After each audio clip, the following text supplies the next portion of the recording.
तो क्लीन कैसे करता है लाइसोसोम? लाइसोसोम के अंदर बच्चों क्या होते हैं, कुछ एंजाइम्स होते हैं जिन्हें लाइसोसोमल एंजाइम्स कहते हैं। इन एंजाइम का काम होता है ये एसिड टाइप की चीज समझाइडर बनेगा कि आगे जाकर के सेल का भविष्य क्या होगा, है ना, कोई ना जाने इसका फ्यूचर क्या होगा, लाइफ मिलेगी या ऐसा, वो एक जो गाना था मुर्गी वाला। पेरेन्काइमा टिश्यू का मेन फंक्शन ये होता है कि जो भी आपका प्लांट है उसमें स्टोरेज करवाने का काम, फूड प्रिपेयर करना फोटोसिंथेसिस से और स्टोर करने का जो खाने वाला डिपार्टमेंट है।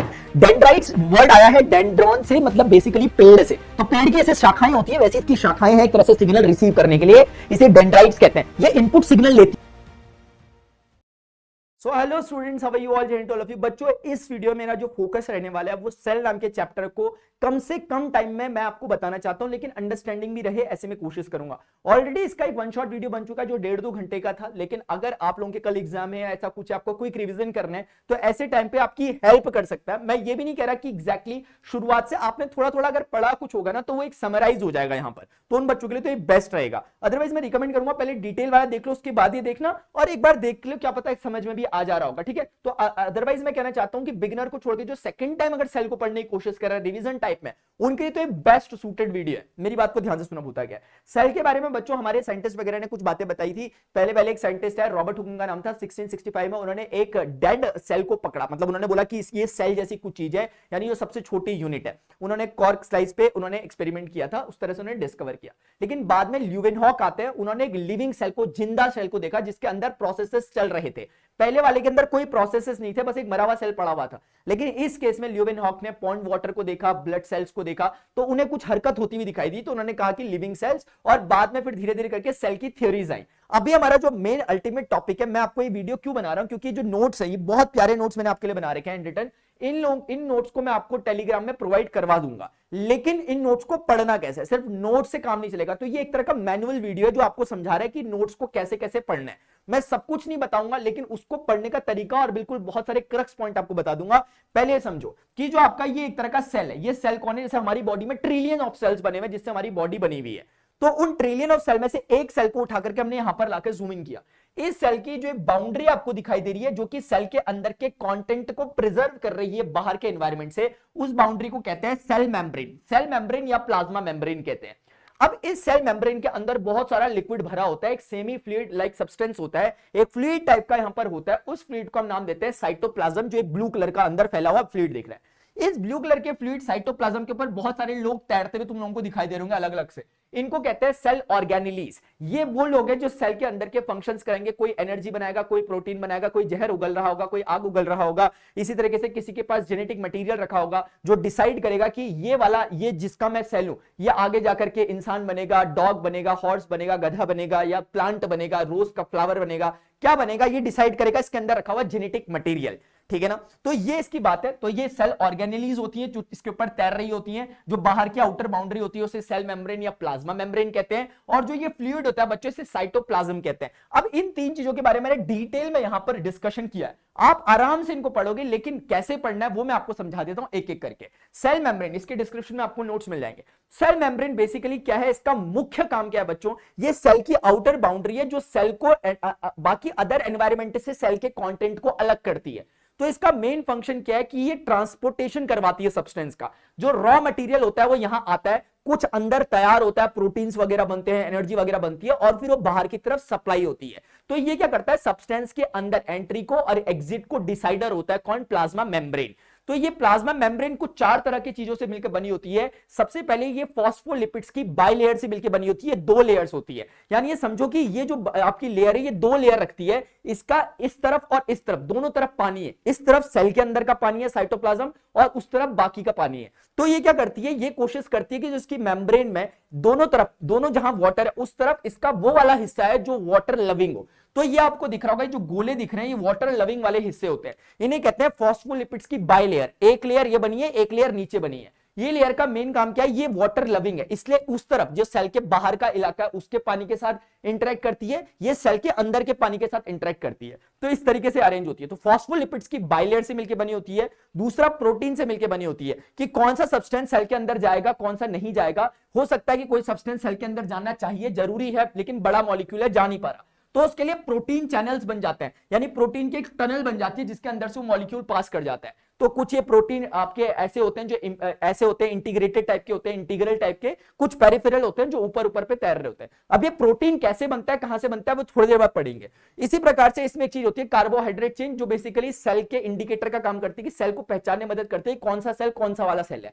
तो है ना, तो सेल एक दूसरे के साथ कम्युनिकेट करने के लिए इन कार्बोहाइड्रेट चेन के थ्रू आपस में क्या करते हैं, सिग्नल प्रोवाइडर का काम करता है कार्बोहाइड्रेट, ये समझो।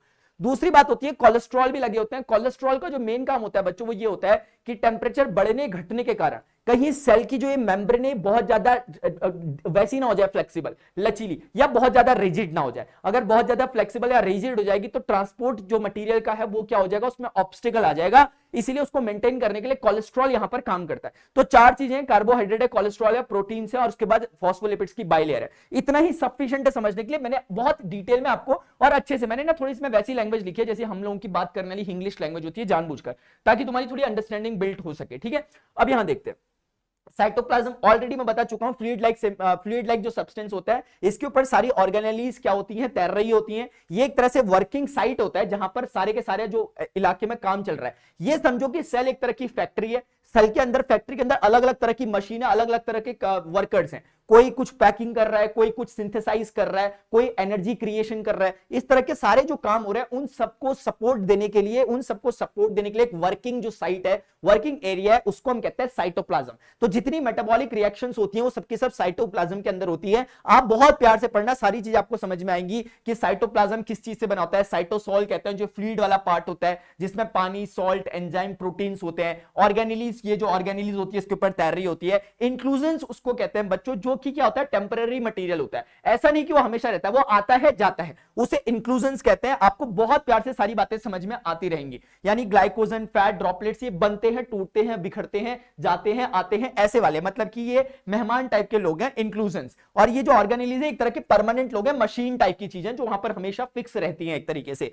ठीक है, तो आप बहुत प्यार से पढ़ोगे, आपको नोट्स में प्रोवाइड कर दूंगा, टेलीग्राम में देख लेना।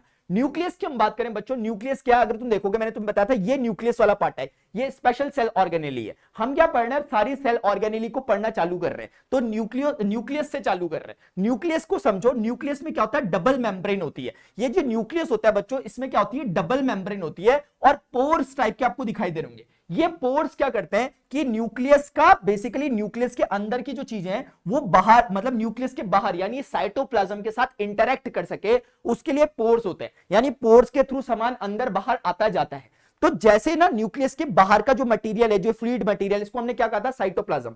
ऐसे ही न्यूक्लियस के अंदर भी फ्लूइड भरा होता है जिसको हम न्यूक्लियोप्लाज्म कहते हैं। न्यूक्लियस के अंदर भी यहां पर क्या होता है, फ्लूइड भरा होता है जिसे हम न्यूक्लियोप्लाज्म कहते हैं, और न्यूक्लियस के बाहर के फ्लूइड को हम साइटोप्लाज्म कहते हैं। इन दोनों को कंबाइनली बच्चों न्यूक्लियोप्लाज्म कहा जाता है। समझ में आ रही है बात? तो कुल मिलाकर ये जो डबल लेयर बनी होती है, इसके न्यूक्लियस क्या होता है, डबल लेयर होता है बेसिकली, एक न्यूक्लियस एनवलप उसे कहते हैं, और उसमें होल्स या पोर्स होते हैं जिनके थ्रू क्या होता है, सब्सटेंस का क्या होता है, इंपोर्ट एक्सपोर्ट होता है, साइटोप्लाज्म के साथ इंटरेक्ट कर पाता है न्यूक्लियस।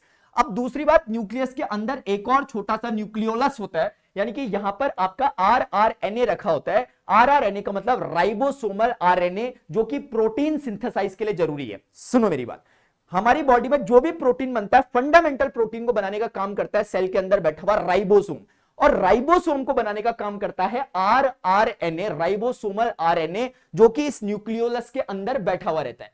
अब थोड़ा सा और समझते हैं इसके बारे में। इसी तरीके, ये हो गया न्यूक्लियोलस, यहां आरआरएनए वगैरह बन रहा है। देखो राइबोसोम बनता है, एक्चुअली डायरेक्ट राइबोसोम नहीं बनता, आरआरएनए बनता है और फिर कुछ और होता है, तब राइबोसोम बनता है। फिलहाल ये आपको न्यूक्लियोलस और ये पूरा न्यूक्लियस, और न्यूक्लियस के अंदर ये जो भरा बड़ा फ्लूइड है इसका नाम है न्यूक्लियोप्लाज्म। तो इस न्यूक्लियोप्लाज्म में आप लोगों को थ्रेड लाइक स्ट्रक्चर दिखाई दे रहा होगा। ये थ्रेड लाइक स्ट्रक्चर को हम क्रोमेटिन कहते हैं। ये क्रोमेटिन ही जेनेटिक मटेरियल को रखता है, कि ऐसे क्रोमेटिन जो होता है ये डिसाइडर बनेगा कि आगे जाकर के सेल का भविष्य क्या होगा, है ना। कोई ना जाने इसका फ्यूचर क्या होगा, लाइफ मिलेगी या ऐसा, वो एक जो गाना था मुर्गी वाला। तो बच्चों ये वैसा वाला है। तो ये डिसाइडर फैक्टर होता है, ये जो डिसाइडिंग फैक्टर होता है, थ्रेड लाइक स्ट्रक्चर्स होते हैं। एक्चुअली जब सेल डिवीजन हो रहा होता है, जब एक सेल, जैसे मैं अपनी बात करूं या आपकी बात करूं, हम सब शुरुआत में एक सेल थे, सिंगल सेल। वो सिंगल सेल ने अपने आप को तोड़ तोड़ के ट्रिलियन ऑफ सेल बना दिए। इस प्रोसेस को सेल डिवीजन कहते हैं। और इस सेल डिवीजन के दौरान जब ये सेल अपने आप को डिवाइड होकर के 2 या 4 सेल में बदल रहा होता है, उस समय थ्रेड लाइक स्ट्रक्चर्स जो होते हैं आपस में क्या हो जाते हैं, एक तरह का स्ट्रक्चर फॉर्म करते हैं मिल करके, उसको हम क्रोमोसोम्स कहते हैं। तो क्रोमोसोम्स क्या होते हैं, क्रोमेटिन जब आपस में सेल डिवीजन के दौरान मिलकर के एक स्ट्रक्चर बनाते हैं उसी को क्रोमोसोम्स कहते हैं, और यही जेनेटिक मटेरियल को कैरी करता है। ये आपको समझ में आ गया होगा। इसमें यही बच्चों समझाने वाली बात थी, मैंने सब कुछ बातें आपको लगभग सारी की सारी बातें इसमें समझा दी है। आप प्यार से पढ़ लेना इस चीज को जो जो लिखा हुआ है, ठीक है ना, हो गया। हाँ, मैच्योर आरबीसीज में न्यूक्लियस नहीं होता, ये मैंने इंपॉर्टेंट पॉइंट लिख रखा है, आपको समझ में आएगा। इवन मैंने रीजन भी दे रखा है कि क्यों क्यों हो रहा है, तो आपको बहुत अच्छे से समझ में आ जाएगा कि ऐसा ऐसा क्यों क्यों होता है, ठीक है। यानी आरबीसी रेड ब्लड सेल, एक सेल होने के बावजूद उसमें न्यूक्लियस नहीं होता, और ऐसे भी और सेल्स होते हैं जिनमें न्यूक्लियस नहीं होता, अभी इसे पढ़ेंगे। सारे सेल्स में न्यूक्लियस होता है ऐसा जरूरी नहीं है, अभी हम पढ़ेंगे, ये आपको पढ़ा चुका हूं। अब देखो बच्चों, हमारे पास कुछ तरीके होते हैं एक्टिव और पैसिव ट्रांसपोर्ट के, यानी कि कहने का मतलब क्या है, एक प्रोसेस होता है डिफ्यूजन, एक होता है ऑस्मोसिस। डिफ्यूजन का मतलब क्या होता है, जैसे मैं कहता हूं कि मैंने सेंट को स्प्रे किया, यहां पर परफ्यूम मैंने स्प्रे किया, जैसे ही मैं स्प्रे करता हूं दूर बैठे इंसान को भी उसकी फ्रेग्रेंस आती है। क्यों आती होगी, क्योंकि इस पर्टिकुलर जगह पे जहां पे मैंने स्प्रे किया था वहां पर वो जो फ्रेग्रेंस वाले मॉलिक्यूल है उनका कॉन्सेंट्रेशन बहुत ज्यादा हाई था एज कंपेयर टू वहां, क्योंकि वहां कुछ भी नहीं था, वहां जीरो था, यहां एकदम 100 मॉलिक्यूल आ गए। तो ये 100 मॉलिक्यूल कोशिश करेंगे कि तुरंत से डाइल्यूट करें इलाके को या चारों तरफ फैल जाए, यानी हाई कॉन्सेंट्रेशन से लो कॉन्सेंट्रेशन की तरफ ये लोग फ्लो करना चालू करते हैं, जिस कारण इसी प्रोसेस को हम डिफ्यूजन कहते हैं। तो डिफ्यूजन में क्या होता है, higher concentration solute, higher concentration से लोअर कॉन्सेंट्रेशन की तरफ सॉल्यूट का फ्लो होने लग जाता है, इसे कहते हैं ग्रेडियंट। ग्रेडियंट मतलब ऊंच नीच जहां पर है, यहां पे हम कहेंगे हाई कॉन्सेंट्रेशन से लो कॉन्सेंट्रेशन की तरफ पार्टिकल फ्लो करने लग जाते हैं, इसी मूवमेंट को हम क्या कहते हैं बच्चों, डिफ्यूजन कहते हैं। अब ऑस्मोसिस क्या है, ऑस्मोसिस में भी यही होता है, इसमें भी बैलेंसिंग करने की कोशिश होती है, लेकिन इसमें मूवमेंट सॉल्यूट नहीं करता बल्कि सॉल्वेंट करता है। एग्जाम्पल के लिए अगर मेरे पास, जैसे फॉर एग्जाम्पल ये एक मैंने सेमी परमिएबल मेम्ब्रेन लगाई और इस तरफ मेरे पास कम पार्टिकल यानी कम कॉन्सेंट्रेशन है, इस तरफ मेरे पास ज्यादा कॉन्सेंट्रेशन है, तो ये कॉन्सेंट्रेटेड सॉल्यूशन है एक तरह का, यहां ज्यादा कॉन्सेंट्रेशन है, यहां पर कम कॉन्सेंट्रेशन है। तो इसको बैलेंस करने के लिए इस बार पार्टिकल मूव नहीं कर पाते क्योंकि बीच में मेम्ब्रेन है। ये मेम्ब्रेन किसी किसी को परमिट करती है, पार्टिकल को परमिट नहीं करेगी, लेकिन वाटर फ्लो को परमिट करती है। तो ऐसी सिचुएशन में इस सॉल्यूशन का वाटर निकल करके फटाफट उस तरफ भागता है ताकि उधर वाले कॉन्सेंट्रेशन को वो डाइल्यूट कर सके। जैसे आपके पास आधा कप में आपके पास चीनी ज्यादा हो गई, तो आप क्या करते हो, चीनी ज्यादा हो गई चाय में, तो आप क्या करते हो, दूध मिला करके उसे डाइल्यूट कर देते हो, उसके कॉन्सेंट्रेशन को कम कर देते हो। तो उसी प्रकार से यहाँ पे सॉल्यूट का फ्लो होता है, जिसके कारण कॉन्सेंट्रेशन क्या हो पाता है, बैलेंस हो पाता है। तो इसमें क्या हो रहा है, लो कॉन्सेंट्रेशन से हाई कॉन्सेंट्रेशन की तरफ फ्लो हो रहा है, लेकिन सॉल्यूट पार्टिकल का नहीं, आपके वाटर का यानी सॉल्वेंट का फ्लो हो रहा है। ऊपर वाले में सॉल्यूट फ्लो कर रहा था हाई कॉन्सेंट्रेशन से लो कॉन्सेंट्रेशन, तो दोनों कॉन्ट्राडिक्टिव नहीं है, दोनों एक ही बात कह रहे हैं। तो इन प्रोसेसेस को बच्चों हम क्या कहते हैं, ये एक तरह के पैसिव ट्रांसपोर्ट है। पैसिव इसलिए क्योंकि ये नेचुरली होता है, इसमें कुछ करना नहीं पड़ेगा, जैसे पानी ऊपर से नीचे बहता है वैसे ही बह रहे हैं। लेकिन जैसे अगर आपको पानी को नीचे से ऊपर टंकी में चढ़ाना है तो आप क्या करते हो, उसके लिए एनर्जी लगाते हो, मोटर लगाते हो, तो ये होता है एक्टिव ट्रांसपोर्ट। तो ऐसे एक्टिव ट्रांसपोर्ट करने के लिए बच्चों हमें एनर्जी की जरूरत होती है, और वो एनर्जी फॉर्मेशन जो हमारे सेल के अंदर होता है वो एटीपी की फॉर्म में होता है, एडिनोसिस ट्राइफॉस्फेट हम इसे कहते हैं। और ये कैसे बनता है, क्या बनता है, उसे हम अगली स्लाइड्स में समझेंगे। तो मैंने आपको मेन फंडा समझा दिया। यहीं पे सॉल्यूशंस के टाइप आए, हाइपरटोनिक, हाइपोटोनिक और आइसोटोनिक सॉल्यूशन। हाइपरटोनिक सॉल्यूशन बच्चों वो होता है, हाइपरटोनिक सॉल्यूशन वो होता है जहां पर बहुत ज्यादा हाई कॉन्सेंट्रेशन में रहता है सॉल्यूशन। हाई कॉन्सेंट्रेटेड सॉल्यूशन में आपने किसी सेल को डाल दिया, मान लेते हैं आपने एक सेल को डाला, तो अब क्योंकि बाहर हाई कॉन्सेंट्रेशन है, उस हाई कॉन्सेंट्रेशन को डाइल्यूट करने के लिए सेल के अंदर से पानी बाहर जाएगा। इसके कारण हम कहेंगे प्रोसेस कौन सा हुआ, ऑस्मोसिस। ये प्रोसेस कौन सा हुआ, ऑस्मोसिस का प्रोसेस हुआ, और ये सेल क्या हो जाएगा, श्रिंक हो जाएगा, क्योंकि इसके अंदर का पानी बाहर जा चुका है। अब कभी कभी ऐसा होता है कि बाहर का सॉल्यूशन जो होगा वो लेस कॉन्सेंट्रेटेड होगा, आपका सेल के अंदर का कॉन्सेंट्रेशन हाई है और बाहर का लेस है। तो ऐसे टाइम पे क्या होगा, बाहर से पानी आपके सेल के अंदर घुसना चालू हो जाएगा और आपका सेल फूल करके स्वेल कर जाएगा। तो ये होता है हाइपोटोनिक सॉल्यूशन, जो कि लेस कॉन्सेंट्रेटेड होता है एज कंपेयर टू सेल। अब इसी प्रकार से कभी कभी ऐसा होगा कि आपका जो सेल है वो जिस सॉल्यूशन में रखा है दोनों का कॉन्सेंट्रेशन सेम है, यानी सेल के अंदर का कंटेंट और जो सॉल्यूशन का कंटेंट है दोनों का कॉन्सेंट्रेशन सेम है। ऐसी टाइम पे वाटर फ्लो कहीं से कहीं भी नहीं होगा, तो ना तो ये स्वेल होगा ना ही ये श्रिंक होगा। तो आपको क्लियरिटी के साथ समझ में आ चुका होगा।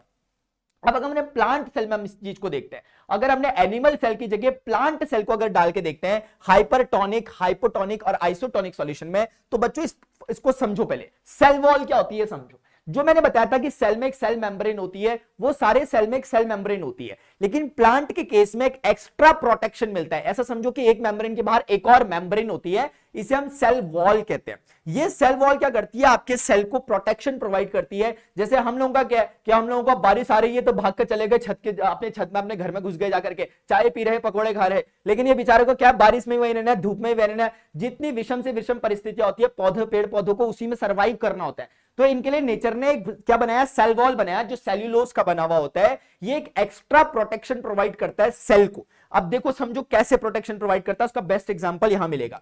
जैसे आपने हाइपरटोनिक सॉल्यूशन में जैसे ही एनिमल सेल को डाला था, तो क्या हुआ, वो श्रिंक हो गया, क्योंकि उसने अपने अंदर का सारा पानी छोड़ दिया। यहां पर भी क्या होता है, इसके अंदर का भी सारा पानी छोड़ता है, लेकिन इसमें सेल वॉल बाहर की बाहर जैसी की तैसी दिखाई देती है। अंदर का जो मटेरियल था, जो सेल वॉल के अलावा बाकी बचा मटेरियल है, मेरी बात को ध्यान से सुनो। एक सेल है, उसमें मेम्ब्रेन है, उसके बाहर एक और मेम्ब्रेन है, इस मेम्ब्रेन को हम क्या कह रहे हैं, सेल वॉल कह रहे हैं। इसमें क्या होता है, सेल वॉल को छोड़कर बाकी की सारी चीजें जो होती हैं उसको हम प्रोटोप्लास्ट कहते हैं। यहीं कहीं लिखा होगा, देख लेना, प्रोटोप्लास्ट, प्लाज्म नहीं, प्रोटोप्लाज्म अलग था, प्रोटोप्लास्ट कहते हैं। असल में इस बार प्रोटोप्लास्ट पूरा सिकुड़ जाता है, तो तुम बाहर से ऐसे देखोगे तो तुम्हें एज इट इज दिखाई देगा, तुम्हें नहीं दिखाई देगा श्रिंक किया। ऑल्दो वो श्रिंक कर गया, क्योंकि जो सेल वॉल से प्रोटोप्लास्ट का इलाका है वो पीछे हो गया, श्रिंक हो गया, वो ऐसे सिकुड़ गया। लेकिन बाहर से देखने पे हमें सेल वॉल जैसी की तैसी दिखाई दे रही है, तो हमें लगता है कि ये क्या नहीं किया, हमें लगता है कि ये स्वेल नहीं कर रहा, श्रिंक नहीं कर रहा, लेकिन सारी प्रक्रियाएं हो रही हैं उसके अंदर, सेल वॉल ने उसे प्रोटेक्शन दिया। आई होप समझोगे, इसको डिटेल में पढ़ लेना, मैंने बहुत प्यार से एक एक चीज लिखी है। और इसी प्रोसेस को प्लाज्मोलाइसिस कहते हैं। कौन से प्रोसेस को, जो प्रोटोप्लास्ट का श्रिंक हो जाने वाला प्रोसेस जो होता है। अब बच्चों देखो, एटीपी प्रोडक्शन क्या होता है। एटीपी का मतलब होता है कि हमारे सेल एनर्जी प्रोडक्शन कैसे कर रहे हैं, क्योंकि हर किसी को काम करने के लिए एनर्जी की रिक्वायरमेंट है। वो एनर्जी कहां से आ रही है, तो बच्चों को लगता है कि कई बार कि माइटोकॉन्ड्रिया ही वो चीज है जो एनर्जी फॉर्म कर रही होती है, लेकिन एनर्जी अलग अलग जगहों पर बननी होती है। नो डाउट कि माइटोकॉन्ड्रिया में सबसे ज्यादा फॉर्मेशन एनर्जी का होता है, इसीलिए इसे पावर हाउस ऑफ सेल कहते हैं। लेकिन एनर्जी फॉर्मेशन बच्चों माइटोकॉन्ड्रिया के अलावा साइटोप्लाज्म में भी होता है। जो आपका साइटोप्लाज्म था, वर्किंग साइट थी, फ्लूइड था, वहां पर भी क्या होता है, एनर्जी प्रोडक्शन होता है। इस प्रोसेस को ग्लाइकोलाइसिस कहते हैं। ग्लाइकोलाइसिस में बेसिकली क्या होता है कि जो आपका ग्लूकोज होता है वो बेसिकली टूट करके ग्लाइकोलाइसिस टूटता है और एनर्जी रिलीज करता है, ग्लूकोज। तो इस प्रोसेस को हम ग्लाइकोलाइसिस कहते हैं। तो ग्लाइकोलाइसिस बहुत सिंपल सा प्रोसेस समझो, ये जो आपकी साइटोप्लाज्म में एनर्जी प्रोडक्शन हो रहा है उस प्रोसेस को कहते हैं। माइटोकॉन्ड्रिया के अंदर जो एनर्जी का जो फॉर्मेशन हो रहा है उस प्रोसेस को सेल्यूलर रेस्पिरेशन कहते हैं, माइटोकॉन्ड्रिया के अंदर। और माइटोकॉन्ड्रिया के अंदर अभी मैं डिस्कस करूंगा बाकी चीजें कैसे कैसे होती है। यहां हायर अमाउंट ऑफ एनर्जी मिलती है, used in most eukaryotic cell. अभी बताऊंगा ये ऐसा क्यों कह रहा है। यानी इसने लिखा माइटोकॉन्ड्रिया में जो मेन काम यूकारियोटिक में, जबकि सेल मेम्ब्रेन का उसने प्रोकारियोटिक लिखा। अभी यूकारियोटिक और प्रोकारियोटिक पहले एक बार बच्चों समझा देता हूं मैं आपको, तब उसके बाद कहां गया वो मेरा, हाँ पहले इसको समझा देता हूं फिर वापस आता हूं। देखो प्रोकारियोटिक और यूकारियोटिक सेल को समझ लो।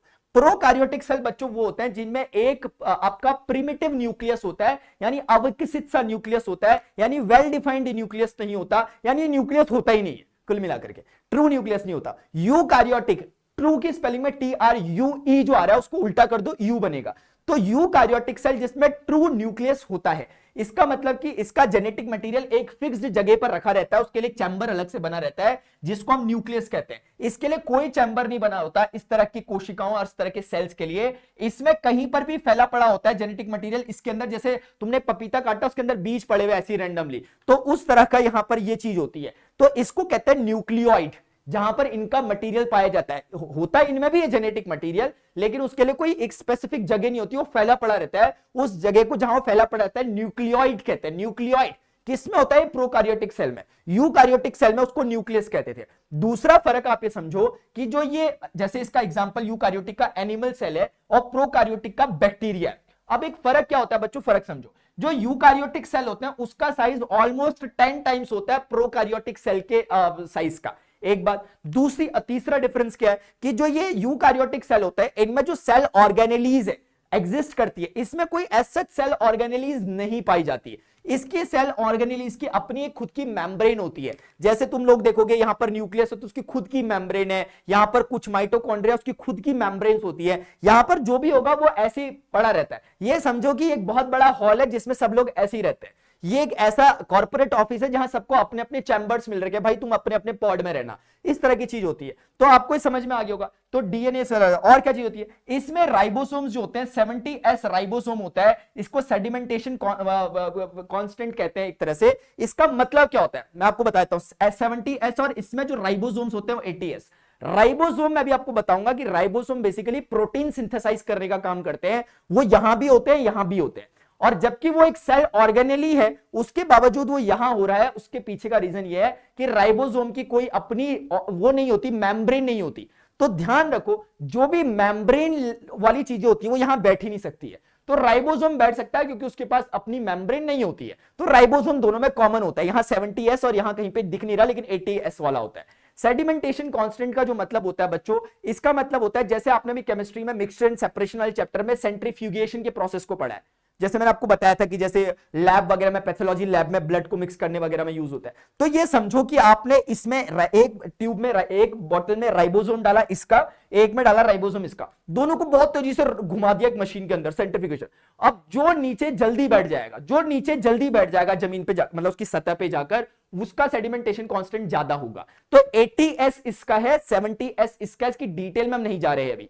तो कुल मिलाकर के जिसका ज्यादा है वो भारी राइबोसोम है, तो इसका राइबोसोम कंपैरेटिवली भारी होता है, इस बेचारे का थोड़ा कंपैरेटिवली हल्का होता है। इतना ही समझ में आता है। सेल डिवीजन बच्चों क्या होता है, इनमें सेल डिवीजन बाइनरी फिजन के थ्रू होता है बेसिकली, और इसमें जो माइटोसिस और मियोसिस के प्रोसेस होते हैं उसके थ्रू होता है, अभी हम पढ़ लेंगे। तो सेल डिवीजन के अलग अलग प्रोसेसेस हैं। दूसरा, इसके एग्जांपल में बैक्टीरिया है, साइनोबैक्टीरिया है, और इसके एग्जांपल में आपके पास एनिमल सेल है, प्लांट सेल है, अमीबा भी है, और बहुत सारे लोग हैं। ये ध्यान रखो कि एनिमल सेल यूनिसेल्युलर और मल्टीसेल्युलर दोनों टाइप का हो सकता है, ये वाला यूनिसेल्युलर ही होता है।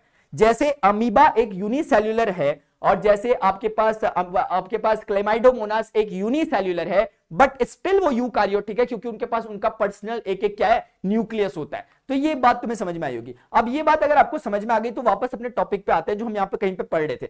हमने कहां पे पढ़ रहे थे हम, यहाँ कहीं पे। अब हम समझ रहे हैं कि सेल मेम्ब्रेन, यानी कि जो प्रोकार्योटिक सेल थे, जैसे बैक्टीरिया टाइप का जो सेल था, उनका जो एनर्जी प्रोडक्शन होता है वो कहां होता है, क्योंकि उनके पास माइटोकॉन्ड्रिया तो होता नहीं, तो उनका एनर्जी प्रोडक्शन जो होता है बच्चों, उनकी सेल मेम्ब्रेन पे ही होता है। इस प्रोसेस को ऑक्सीडेटिव फॉस्फोराइलेशन कहते हैं, क्योंकि आपको पता है सेल मेम्ब्रेन किसकी बनी है, फॉस्फोलिपिड्स की बाइलेयर होती है। तो कुल मिलाकर के समझ में आया कि कल को कोई पूछेगा प्रोकार्योटिक सेल का एनर्जी फॉर्मेशन कहां होता है, तो तुम बोल सकोगे कि उनकी सेल मेम्ब्रेन में ही हो जाता है। समझ में आ रही है बात। तो ये तीन प्रोसेसेस तुम्हें हल्के हल्के समझ में आ गए, ये तीन चीजें की एनर्जी फॉर्म यहां भी हो सकती है। अब हमने न्यूक्लियस, मैं ऑलरेडी बता चुका हूं तुम्हें इसके बारे में, साइटोप्लाज्म बता चुका हूं, रिपीट कर रहा है। एंडोप्लाज्मिक रेटिकुलम क्या होती है, देखो जब ये आप देख रहे हो कि न्यूक्लियस है, न्यूक्लियस के नीचे ये चीज दिखाई दे रही होगी तुम्हें, ये लेयर्स, इसे कहते हैं इसे कहते हैं एंडोप्लाज्मिक रेटिकुलम, ईआर। इस ईआर में कुछ जगह पर अगर आप देखोगे बच्चों, तो कुछ जगह पर आपको ऐसे ऐसे डॉटेड से दिखाई देते हैं, जब हम माइक्रोस्कोप से देखते हैं रफ सरफेस दिखाई देता है, और कुछ जगहों पर नहीं दिखाई देता। जहां पर रफ सरफेस है उसका कारण क्या है कि न्यूक्लियोलस से राइबोसोम जो बनकर के आए वो इसके ऊपर जाकर के बैठ जाते हैं, इसकी वजह से हमें ऊपर से ये रफ दिखाई देती है, तो हम उसको कहते हैं रफ एंडोप्लाज्मिक रेटिकुलम यानी RER। जिस जगह पे वो नहीं बैठती है उसको हम कहते हैं SER यानी कि smooth endoplasmic reticulum. That's enough, इतना ही आपको समझ में आना चाहिए इसके बारे में कि एक रफ है एक स्मूथ है। ये रफ क्यों है, क्योंकि राइबोसोम्स इसके ऊपर बैठे हुए हैं। स्मूथ क्यों है, क्योंकि इसके ऊपर नहीं बैठे हुए हैं। इसका मेन काम क्या होता है, प्रोटीन सिंथेसाइज करती है RER। क्यों प्रोटीन सिंथेसाइज करती है, क्योंकि राइबोसोम का काम है प्रोटीन को बनाना, और राइबोसोम बैठे हैं इसके ऊपर, तो इसीलिए RER क्या करती है, प्रोटीन सिंथेसाइज करती है, जबकि SER बेसिकली लिपिड्स फैट बनाने का काम करती है, उनको सिंथेसाइज करती है। क्योंकि स्मूथ और तेल कैसा होता है, चिकना सा होता है, तो याद रहेगा कि लिपिड्स वगैरह बनाने का काम स्मूथ एंडोप्लाज्मिक रेटिकुलम करती है। यही मैंने आपको बताया, और कोई दिक्कत इसमें बिल्कुल भी नहीं है। अच्छा, एक बात यह, मेम्ब्रेन को बनाने में जो आपकी बाहर की मेम्ब्रेन थी ना, उसको बनाने में आपने देखा था प्रोटीन का रोल था, वहां पे लिपिड्स का रोल था, तो वो कौन है, वो यहीं से प्रोवाइडर है बेसिकली। तो सेल मेम्ब्रेन बनाने के लिए भी ये काम कर रहे हैं एक तरह से। अब अगला आता है गोल्गी अपैरेटस। अगर आप देखोगे इसमें यहां पर एक गोल्गी अपैरेटस, इस तरह का ब्लू टाइप की चीज है, गोल्गी अपैरेटस है। ये गोल्गी अपैरेटस का काम क्या होता है, ये जो प्रोटीन्स वगैरह बनते हैं उनको सही एड्रेस में भेजना, उनकी पैकेजिंग करना, उनको सॉर्ट करना, ये काम गोल्गी अपैरेटस का होता है। जैसा काम एक पोस्ट ऑफिस का होता है बच्चों, कि कहीं से कुछ चीज आई है उसको रखना, उसकी पैकेजिंग करके उसको राइट डायरेक्शन में भेजना। तो वो काम गोल्जी अपैरेटस करता है। इसमें ये यहां से रिसीव करता है जहां से रॉ मटेरियल को या प्रोटीन वगैरह को, उसको सिस फेस कहते हैं। और फाइनली ये यहां से जब उसे भेजता है इसको ट्रांसफेस कहते हैं, जब वो शिपिंग कर रहा होता है उसकी। तो शिपिंग कैसे करता है, उसको वेसिकल्स में डाल देता है, प्रोटीन है उसके ऊपर वेसिकल्स यानी एक बॉल टाइप की आप समझो, उसके अंदर पैक कर करके अपने प्रोटीन को सही डायरेक्शन में भेज देता है उसकी ट्रांसक्रिप्ट के अकॉर्डिंग, जो कि उसको डीएनए वगैरह से मिल रही होती है कि इसको कहां भेजना है, ये वाला काम। तो इसमें गोल्जी अपैरेटस में ये समझ में आना चाहिए कि इसमें दो फेसेस होते हैं, सिस फेज और ट्रांस फेज। सिस फेज यानी जहां से इनपुट लेता है, और ट्रांस फेज यानी कि जहां पर वो उसको पूरा फाइनलाइज करके प्रोड्यूस कर रहा होता है, शिपिंग कर रहा होता है। अब इसका एक और इंपॉर्टेंट काम है, ये लाइसोसोम फॉर्मेशन में इंपॉर्टेंट रोल प्ले करता है। लाइसोसोम्स क्या होते हैं वो अगले टॉपिक में हम पढ़ने वाले हैं। ये आपके लिए नोट्स, देखो मैं क्या कर रहा हूं, मेरा मकसद समझना। मैं चाहता था आपको बोल सकता था कि इसे पढ़ लो जाकर, लेकिन मुझे पता है अगर मैं सीधे बोल दूंगा पढ़ लो, नहीं पढ़ पाओगे। अब अगर मैं बताता हुआ चल रहा हूं तो तुम्हें समझ में आ रहा है कि क्या पढ़ना है तुम्हें, इसलिए मैं वीडियो को थोड़ा, मेरी हालत खराब हो गई, तोते उड़ गए मेरे, सांस नहीं ले पा रहा, इसके बाद सांस लूंगा। सबसे पहले तो एक बार लाइसोसोम क्या होगा, मेरे अंदर के सेल बोल रहे हैं मास्टर इन सेलों के चक्कर में अपने सेलों का भी ध्यान रख ले जरा। लाइसोसोम बच्चों यहां पर है, लाइसोसोम का काम क्या है, लाइसोसोम एक तरह का ऐसा है उन सेल ऑर्गेनेली में, जो आपके सेल ऑर्गेनेलीज हैं इन सब में लाइसोसोम यहीं कहीं पे बैठा हुआ है। लाइसोसोम का काम है कि सब लोग सही तरीके से काम कर रहे हैं कि नहीं कर रहे ये देखना। अगर कहीं पर कोई मेल फंक्शनिंग हो गई, कहीं पर किसी चीज ने काम करना बंद कर दिया, तो वो वहीं पर डेड बॉडी की तरह पड़ी ना रहे। मान लेते हैं एक बारी के लिए किसी वेसिकल ने काम करना बंद कर दिया, तो वेसिकल वहां पे एक वेस्ट की तरह काम करने लग जाएगी। अगर वो हो गई तो उस चीज को खत्म करना, वहां से उसको क्लीन करने का काम लाइसोसोम में के पास है। तो क्लीन कैसे करता है लाइसोसोम, लाइसोसोम के अंदर बच्चों क्या होता है, कुछ एंजाइम्स होते हैं जिन्हें लाइसोसोमल एंजाइम्स कहते हैं। इन एंजाइम का काम होता है, ये एसिड टाइप की चीज समझो आप, कि ये गला देगा, उस चीज को गायब करवा देगा। तो ये इतने ज्यादा शार्प होते हैं बेसिकली, ठीक है ना। तो जो ह्यूमन जो वो स्पर्म सेल होते हैं बेसिकली, उनमें भी ये लाइसोसोमल एंजाइम मिलते हैं, सो दैट कि वो जो एग सेल रहता है उसे पेनिट्रेट कर सकते हैं। तो इसीलिए इतने ज्यादा शार्प होते हैं। और suicidal bag of this cell भी कहता है, क्योंकि ये फट जाता है, खुद फट जाता है और उन लोगों को खत्म कर देता है एक तरह से, जो वेस्ट रहते हैं। तो लाइसोसोम कंटेन एंजाइम्स, ठीक है ना, बता दिया। माइटोकॉन्ड्रिया के बारे में बच्चों मैंने आपको बताया था, एक तरह का बिजली घर यानी कि पावर हाउस ऑफ सेल है। माइटोकॉन्ड्रिया ऐसे फैले पड़े रहते हैं एनिमल सेल्स में। इसका मेन काम होता है, इसके अंदर एनर्जी सिंथेसिस होती है, 3 स्टेप होते हैं। वो 3 आपके उसमें से डिटेल में सच दे नहीं रखे हैं, लेकिन जैसे ना इसमें भी दे रखे क्या, इसमें भी नहीं दे रखे। तो इसमें 3 स्टेप में होता है। पहला ग्लाइकोलाइसिस का प्रोसेस होता है, फिर उसके बाद दूसरा इलेक्ट्रॉन ईटीसी का प्रोसेस होता है, मतलब क्रेब्स साइकिल का प्रोसेस होता है, और तीसरा वाला ईटीसी का प्रोसेस होता है, इलेक्ट्रॉन ट्रांसपोर्ट चेन कहते हैं उसे। लेकिन आपके उसमें इतना कुछ नहीं है, आपको सिंपल समझ में आना चाहिए कि एक डबल मेम्ब्रेन सेल ऑर्गेनेली है। ठीक वैसे ही जैसे न्यूक्लियस थी, न्यूक्लियस भी डबल मेम्ब्रेन है, ये भी डबल मेम्ब्रेन है। इसमें एक आउटर मेम्ब्रेन होती है, एक इनर मेम्ब्रेन होती है। जो इनर मेम्ब्रेन होती है वो अपने आप को इस तरह का स्ट्रक्चर रखती है, इसे क्रिस्टे कहते हैं। और ये स्ट्रक्चर रखने का मेन पर्पस होता है ताकि सरफेस एरिया इंक्रीज हो सके। सरफेस एरिया इंक्रीज होने से क्या होता है कि जो एनर्जी ट्रांसपोर्टेशन के लिए, जो एटीपी प्रोडक्शन के लिए चीजें एफिशिएंट हो पाती है, उनकी एफिशिएंसी बढ़ पाती है सरफेस एरिया ज्यादा मिल जाने से। तो क्रिस्टे क्या करता है, सरफेस एरिया बड़ा होता है। और मैट्रिक्स क्या होता है, जैसे साइटोप्लाज्म एक तरह का फ्लूइड था, न्यूक्लियोप्लाज्म एक तरह का फ्लूइड था, वैसे ही माइटोकॉन्ड्रिया के अंदर के फ्लूइड को मैट्रिक्स हम नाम देते हैं। और ये होता है, इसके अंदर एक खास बात होती है कि माइटोकॉन्ड्रिया के अंदर एक एम्प्टी डीएनए यानी माइटोकॉन्ड्रियल डीएनए भी एग्जिस्ट करता है। तो ये अपने आप में एक सबसे बड़ी जबरदस्त चौंकाने वाली बात है कि माइटोकॉन्ड्रिया का बिहेवियर एक सेल ऑर्गेनिज्म की तरह है। अगर आप समझोगे तो ये बैक्टीरिया की तरह काम कर रही है, इसीलिए इसे कई लोगों ने एंडोसिम्बायोटिक प्रोसेस भी कहा। कुछ लोगों का ऐसा मानना है कि आज से बिलियन ईयर्स एगो पहले ये एक इंडिपेंडेंट इंडिविजुअल आइडेंटिटी हुआ करता होगा, जैसे बैक्टीरिया हुआ करता है, कि बैक्टीरिया के अंदर भी उसका जेनेटिक मटेरियल फैला पड़ा रहता है, वैसे ही इसका भी फैला पड़ा रहता है न्यूक्लियोइड के अंदर एक तरह से। यानी इसका न्यूक्लियस वैसे नहीं फैला रहता, लेकिन इसका कहीं ना कहीं जेनेटिक मटेरियल खुद का होता है, जैसे कि किसका होता है, बैक्टीरिया का होता है। और इसका बिहेवियर भी मतलब, और बाकी इसकी फंक्शनिंग वैसी दिख रही है। तो ऐसा लगा कि ये आज से बिलियन ईयर्स एगो ये जो माइटोकॉन्ड्रिया है ये सेल के पास आया और दोनों के आपस में सिम्बायोटिक रिलेशन बन गया। मतलब इसने बोला मैं तुम्हें एनर्जी दूंगा, तुम मुझे रहने के लिए जगह दो, तो ये एनर्जी फॉर्म करता रहता है, सेल ने इसको किराए पे रख रखा। तो आज ये बिल्कुल इसका अभिन्न अंग हो गया। कुछ लोग इस बात को झुठलाते हैं, लेकिन कुछ लोगों का मानना है कि ये जो एंडो सिम्बायोटिक प्रोसेस लोग कहते हैं इसे, ये कोई कंपलसरी नहीं है, लेकिन लोगों की ऐसी हाइपोथेसिस है कि ऐसा होता होगा, क्योंकि इसके पास अपना खुद का डीएनए भी होता है। ये अपने आप में इंपॉर्टेंट बात होती है, बात ध्यान रखना, ठीक है। अब हम आते हैं प्लास्टिड्स। प्लास्टिड्स बच्चों प्लांट सेल में एग्जिस्ट करते हैं, ये एनिमल सेल में नहीं होंगे। प्लास्टिड्स के 3 मेन फीचर हैं, एक है क्लोरोप्लास्ट, एक है क्रोमोप्लास्ट, एक है ल्यूकोप्लास्ट। अगर आपको समझ में आ गया काम 25 हो गया। क्लोरोप्लास्ट का जो बच्चों मेन काम है वो फोटोसिंथेसिस और फूड बनाने का काम है, यानी सनलाइट में। इसी प्रकार से जो क्रोमोप्लास्ट है इसका काम है कलर पिगमेंट्स देना, यानी कि जैसे आप देखते हो टमाटर लाल रंग का, गाजर ऑरेंज कलर का होता है, अलग अलग जो कलर्स आते हैं, फूल अलग अलग कलर्स के होते हैं, बैगनी नीला पीला टाइप के, तो उनको जो कलर पिगमेंट्स देने का काम होता है ये प्लास्टिड का क्रोमोप्लास्ट वाला फीचर करता है। और इसी प्रकार से एक होता है ल्यूकोप्लास्ट जिसका काम है फूड को स्टोर करके रखना। तो आपने देखा ये शॉर्ट में मैंने यहां पर दे दिया, अगर आपके उसमें आता है आप इतने प्यार से लिखोगे आपके पन्ने के पन्ने भर जाएंगे। इसलिए मेन क्रक्स पॉइंट जाने को, कभी कोई बोलेगा प्लास्टिड, तो प्लास्टिड प्लांट सेल में होता है, इसमें क्लोरोप्लास्ट होता है, क्रोमोप्लास्ट होता है, ल्यूकोप्लास्ट होता है, दैट्स इट, खत्म हो गया, आगे बढ़ो, बस इतना हो गया। वैक्यूल्स क्या होता है? वैक्यूल्स बच्चों पानी की एक थैली होती है बेसिकली, जो प्लांट सेल में भी होती है और एनिमल सेल में भी होती है, लेकिन प्लांट सेल में बहुत बड़ी होती है जितनी बड़ी दिख रही होगी, लेकिन एनिमल सेल में छोटी छोटी लेकिन एक से ज्यादा हो सकती है। अब यहां पे इसका मेन रोल क्या होता है, ये एक तरह से टर्जिडिटी प्रोवाइड करता है किसी भी प्लांट सेल को। जैसे कैसे, इसके अंदर जब पानी भरा रहता है तो ये पानी, सोचो कि आप एक पानी भरा हुआ, जैसे एक गुब्बारा है पानी का, बलून का, तो वो बिल्कुल सॉलिड सा दिखता है, अगर वही पानी हटा दो कैसा मुरझा जाएगा, ऐसे से करके, कैसे करके दिखाऊं, ऐसे से करके हो जाता है।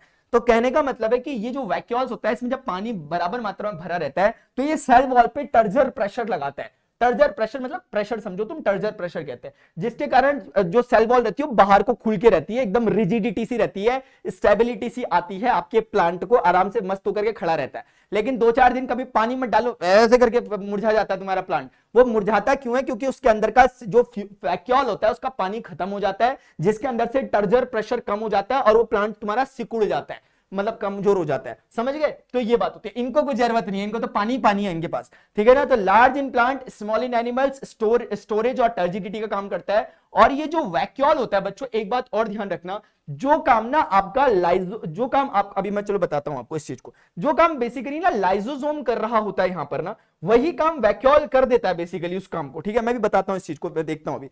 की take away, vacuole store material and plant the large central vacuole helps in maintaining turgidity. मैंने बता दिया आप लोगों को, अब आगे बढ़ते हैं। प्रोकार्योटिक यूकार्योटिक में समझा चुका था ना, हाँ। अभी हम आते हैं प्लांट सेल और एनिमल सेल में। प्लांट सेल और एनिमल सेल का मतलब क्या है बच्चों, कि प्लांट सेल और एनिमल सेल में आपसे पूछता हूं, टाइम स्टैम्प के साथ बताना ये क्या है, इनमें से कौन सा प्रोकार्योटिक और कौन सा यूकार्योटिक है, मुझे बताओ। चेक करता हूं तुम्हारी एक्टिव लर्निंग कितनी हो रही है, ठीक है। फिलहाल प्लांट सेल जो होती है वो इस तरह का शेप रखता है, पॉलीगोन टाइप का शेप रहता है, रेक्टेंगुलर टाइप का शेप ऊपर से देखने में दिख रहा है। और एनिमल शेप का जो रहता है वो इरेगुलर टाइप का शेप होता है सेल्स का, लेकिन आमतौर पर राउंड राउंड टाइप का ले लेते हैं हम, ठीक है। और क्या फर्क होता है, इसमें एक लार्ज वैक्यूल होता है, इसमें छोटे छोटे वैक्यूल्स होते हैं एक से ज्यादा। और क्या होता है, साइटोप्लाज्म इसमें भी होता है, इसमें भी होता है, न्यूक्लियस इसमें भी होता है, इसमें भी होता है। और क्या चीज है, प्लास्टिड्स इसमें होते हैं, इसमें नहीं होते। वो जो क्लोरोप्लास्ट, क्रोमोप्लास्ट और जो आपका ल्यूकोप्लास्ट वाली चीजें थी, वो प्लास्टिड्स इसमें एग्जिस्ट करते हैं, इसमें एग्जिस्ट नहीं कर रहे होते। माइटोकॉन्ड्रिया दोनों में होता है, एनिमल और प्लांट सेल की मैं बातें कर रहा हूं। और क्या खास बात होती है, और इसमें एक सेल वॉल होती है, इसमें कोई सेल वॉल बेचारे में नहीं होती है। तो आप ये चीजों को देखो, तो ये आपको समझ में आ गया, ये समझ में आ गया होगा, वैक्यूल समझ में आ गया, प्लास्टिड। सेंट्रियोल्स बच्चों क्या होते हैं, सेंट्रियोल्स बेसिकली वो चीजें होती है जो सेल डिवीजन का मेन फैक्टर होता है। जैसे रेक्टेंगुलर टाइप का जो आपको शेप दिख रहा होगा, इसे सेंट्रियोल्स कहते हैं। ये यूजुअली एब्सेंट होते हैं प्लांट सेल में, और जो आपके एनिमल सेल होते हैं उनमें ये क्या होते हैं, प्रेजेंट होते हैं, इन्हें कहते हैं सेंट्रियोल्स। जिस जगह पे सेंट्रियोल्स रहते हैं, क्या आप मुझे बता सकते हो उस जगह का नाम क्या होता है, आप बताना। लाइजोसोम्स क्या होते हैं बच्चों, लाइजोसोम्स रेयर होते हैं, प्लांट में कम होते हैं, मतलब नहीं के बराबर होते हैं, और बहुत ज्यादा होते हैं इसमें लाइजोसोम का काफी हद तक काम वैक्यूल्स कर लेते हैं। लाइजोसोम का काफी हद तक काम जो होता है वो वैक्यूल्स यहां पर कर लेते हैं। अब हम आगे बढ़ते हैं, की टेक अवे ले लेना यहां से जो लेना होगा। सेल डिवीजन बच्चों एक प्रोसेस होता है। सेल डिवीजन का मतलब ये होता है कि एक सेल अनंत कैसे बन गया, एको अहम बहुश्याम, यानी मैं एक हूं बहुत हो जाऊं। कैसे हो गया, वो ऐसे हो गया कि सेल के अंदर कुछ प्रोसेसेस होते हैं, दो तरह के सेल डिवीजन होते हैं। एक होता है माइटोसिस, एक होता है मियोसिस। माइटोसिस उसको कहते हैं जो सोमेटिक सेल्स में होता है। सोमेटिक सेल्स मतलब जो बॉडी सेल्स होते हैं, जो नॉर्मल हमारे मसल्स वगैरह या इसमें जो सेल होते हैं, जो स्टमक वगैरह जो सेल बन रहे हैं। लेकिन इसके अलावा जो सेल्स बच्चों, कौन से वाले सेल्स की मैं बात कर रहा था, जो स्पर्म सेल या एग सेल जो होते हैं, बेसिकली जो जर्म सेल होते हैं, उनमें जब ये प्रोसेस होता है सेल डिवीजन का, उसको मियोसिस कहते हैं। तो मियोसिस एक special type of cell division है जो कि स्पर्म सेल और एग सेल में होता है, और जबकि इनके अलावा जो भी बॉडी सेल्स होते हैं उसमें जो भी प्रकार का डिवीजन होता है उसको माइटोसिस कहते हैं। तो ये इनमें फर्क क्या होता है कि माइटोसिस जो होता है उसमें एक पेरेंट सेल दो डॉटर सेल्स में बंटता है, और इस तरीके से बंटता है कि जितने नंबर ऑफ क्रोमोसोम्स यहां थे उतने ही नंबर ऑफ क्रोमोसोम यहां भी रहते हैं। यहां भी 2n, यहां भी 2n, अगर यहां 2n थे, यानी अगर यहां 46 क्रोमोसोम्स थे, इसको भी 46 मिल जाते हैं, इसको भी 46 मिल जाते हैं, 23-23 ऐसे नहीं मिलते, बंटवारा नहीं होता। इस टाइप के सेल डिवीजन को कहते हैं क्या? माइटोसिस। अब एक बात और ध्यान रखो, ये मत समझना कि 1 से 3 हो गए, 1 से 2 हुए, एक टूटा 2 बन गया, अब 2 है वो 1 नहीं बचा, वो 1 ही टूट के 2 बना है, तो 3 मत समझना इसे। ऐसे करके मायोसिस का प्रोसेस क्या होता है, इसमें एक पेरेंट सेल जो होता है 2n, वो पहले माइटोसिस पहले क्या करता है, अपने आप को 2 हिस्सों में तोड़ता है, लेकिन जब वो 2 हिस्सों में तोड़ता है तो इसको भी n देता है और इसको भी क्या देता है, n, यानी आधे आधे कर देता है हिस्से। जैसे एक सेल है, ये 2 हिस्सों में टूटा टक करके, तो 2 हिस्सों में जब ये टूटता है तो ये अपना 46 थे, 23 इसको देता है, 23 इसको दे देता है। अब ये दोनों के दोनों में फिर वही वाला प्रोसेस होता है माइटोसिस वाला, ये भी अपने 2 हिस्सों में टूट जाता है टक टक, तो 23 में ही रहेगा और 23 में रहेगा, तो इस 23 ने 2 23 बना दिया और इस 23 ने भी 2 23 बना दिए, तो कुल मिला के 4 23 बन गए, यानी कि 2n बदल गया 4n में। तो ये प्रोसेस हुआ, ये n n n n। तो किसको समझ में नहीं आया मुझे बता देना, मैं दोबारा बताता हूं। मायोसिस के प्रोसेस में बच्चों क्या होता है कि एक सेल अपने 2 हिस्से जब करता है तो वो अपने क्रोमोसोम्स को भी आधा आधा कर देता है, लेकिन ये नहीं करता था। तो जैसे 46 थे तो 23 23 कर देता है, फिर ये 23 2 हिस्सों में टूटता है, लेकिन माइटोसिस के तरीके से, इसलिए वो अपने क्रोमोसोम्स को सेम ही रखता है 23 23, लेकिन एक के बदले 2 मिल गए, 2 23 और 2 23 यहां से मिल गए, तो 4 23, यानी कि 4 में बदलता है, लेकिन कुछ स्टेप्स को फॉलो करता है। ये इसकी डिटेल्स नहीं है बच्चों, और ये उतनी है जितनी आपके सिलेबस में रहती है। आगे जाकर के नेक्स्ट फ्यूचर क्लासेस में आप लोगों इनकी डिटेल्स को पढ़ते हो। तो आई होप यार आपको समझ में आ गया होगा, सारे टॉपिक्स को बच्चों हमने कवर कर दिया जो उसके थे, और मुझे नहीं पता कितना टाइम लगा, क्या लगा, अगर आपको कैसा लगा। ये क्विक रिवीजन मैं सब सब्जेक्ट में कर सकता हूं अगर आप लोग चाहें तो, और मैंने पहले ही कहा था कि ये quick revision as a beginner के लिए नहीं है, क्योंकि लेकिन जिस बच्चे ने, मैं इसके बिना भी बोलता ना, मतलब आप तो दूर हो इसलिए आपके साथ ऐसी रियायत करता हूं, जो बच्चे मेरे सामने बैठ के पढ़ रहे होते हैं उनके साथ में सिर्फ डिक्टेट करता हूं, बोलता भी नहीं हूं, हवा में बोलता हूं कि यहां ये रखा है, यहां ये रखा है, तो वो तब समझ जाते हैं। ऐसी अंडरस्टैंडिंग हमारी होनी चाहिए, बिल्कुल स्पून फीडिंग नहीं करनी। बच्चों आज हमारा क्लास 9th एक्सप्लोरेशन की जो हमारी बुक होती है उसमें बायोलॉजी में हमारा, अगर आप देखोगे सेल्स के बाद जो दूसरा चैप्टर टिश्यूज इन एक्शन होता है, इसका आज मैं आपको एक 1 शॉट क्रिस्प वीडियो देने जा रहा हूं, जिसमें आपको पूरी डिटेल्स मिल जाएगी बहुत कम टाइम में। आपके एग्जामिनेशन से पहले आपके लिए रामबाण रहेगा, और प्रैक्टिस करना अगर आप चाहते हो, कभी रिवाइज करना चाहते हो, तो भी आपको इस तरह के माइंड मैप्स बनाने चाहिए। जो मेरे माइंड में था मैंने एग्जैक्टली यहां पर उसे फ्रेम कर दिया, ठीक है। तो देखो आपका जो टिश्यूज है बच्चों, आपने अगर ना इसको पहले डिटेल लेक्चर देख लिया तो बेहतर है, अगर आपने देख लिया तो उसमें फुल डिटेल है, मतलब उसमें तो आके ही रहेगा समझ में। अब जैसे इसमें क्या है, मैंने डायग्राम्स वगैरह नहीं दिखा रखे हैं, ये नहीं दिखा रखे हैं, तो वो एक चीज वो रह सकता है। अदरवाइज अगर हमने छोटा सा बुक हमने पढ़ी और कभी भी हमने थॉरोली एक बार पढ़ा हो चैप्टर को, तो सारी चीजें आपके दिमाग में एकदम सेट हो जाने वाली हैं। जैसा वीडियो अगर आपको अच्छा लगेगा तो प्लीज वीडियो को लाइक और कमेंट करके मुझे जरूर बताना, मैं इंतजार कर रहा होता हूं उस चीज का। देखो टिश्यूज क्या होते हैं, टिश्यूज सेल का कलेक्शन होता है। जैसे हमने कहा कि एक ईंट से दीवार बनती है, दीवार से फिर एक रूम बनता है, रूम से फिर एक कमरा बिल्डिंग बनती है, रूम से एक बिल्डिंग बनती है। सिमिलरली वैसे हमारी ह्यूमन बॉडी में सबसे छोटी जो फंडामेंटल स्ट्रक्चरल जो फंक्शनल यूनिट है उसका नाम क्या है, सेल। तो सेल जैसे कि ईंट है, अब सेल मिलकर के क्या बनाता है, सेल मिलकर के एक टिश्यू फॉर्म करते हैं, जैसे ईंटें मिलकर के एक दीवार बनाती है।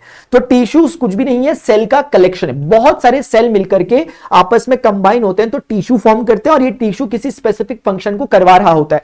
फॉर एग्जाम्पल इंसानों में जैसे हम लोग मूवमेंट अगर कर पा रहे हैं तो हमारे मसल टिश्यूज उसके लिए काम कर रहे हैं। पेड़ पौधों की अगर हम बात करें, उनमें खाना पानी का अगर हम देखें कि पत्तियों में खाना बनता है, फिर वो सारी जगह डिस्ट्रीब्यूट होता होगा, उसको डिस्ट्रीब्यूट करने के लिए एक टिश्यू, एक स्पेशल टिश्यू, इसका नाम फ्लोएम होता है, वो काम करता है, भी हम पढ़ेंगे।